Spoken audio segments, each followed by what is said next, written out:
Washington firmly believed that an informed citizen is the best citizen. What's produced here supports everything that we do every single day at Mount Vernon. You can feel it here, the energy in this building. It's deep and it's meaningful. We knew that this was something Washington very much wanted. He wanted a place for his papers. The library has served to be a very robust place for all things connected within Mount Vernon. There's not a project in preservation that doesn't get researched as a primary source here within the Mount Vernon Ladies Association archives. Education is such an important part of our mission. That was the impetus to build an education center and a museum. The last leg of the stool was to build the library, and the library would get our educational mission out on a worldwide basis.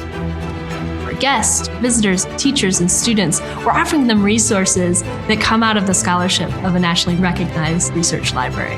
Our educational materials are all based on current scholarships in history, and I love the fact that the education department and the library get to work collaboratively on those projects. It seemed like a perfect place with Richard's map collection, and they were excited. They came up with so many ideas of programming. Education was a preeminent thought. It's got to work as a collection. It's got to be somewhere where people can be learning from it and using it. When we're bringing things into our collection, we're thinking immediately about ways that we can share them with the general public. We've produced podcasts that have been award-winning. We've produced a number of films that have won awards. Our ongoing interactive Be Washington, which is an incredible interactive program. And through the George Washington Leadership Institute, we bring school groups, corporate groups, military groups, all sorts have come to learn the lessons from George Washington.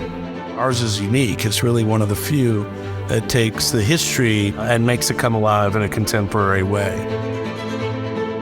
George Washington had the title of General of the Army and President of the United States. But in our country, the greatest title is citizen. As an American citizen, you have an obligation to learn the past yourself, but also to make certain that the next generation knows about the past. There are a lot of great people in American history, of course, but I think none is more important than George Washington. George Washington's Presidential Library has really showed me the world of American history research and early American history.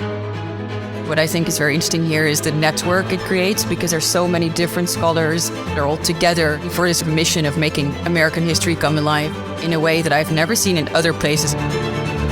The library has fostered a global community through our digital archives, through our fellowships, through our partnerships, which are global, as well as just Mount Vernon itself and the library being a place to convene. It's the engine that supports everything we do, constantly moving, staying ahead of scholarship and research, not being a stagnant place, just like history isn't. It builds upon itself. Just like George Washington, this library is revolutionary.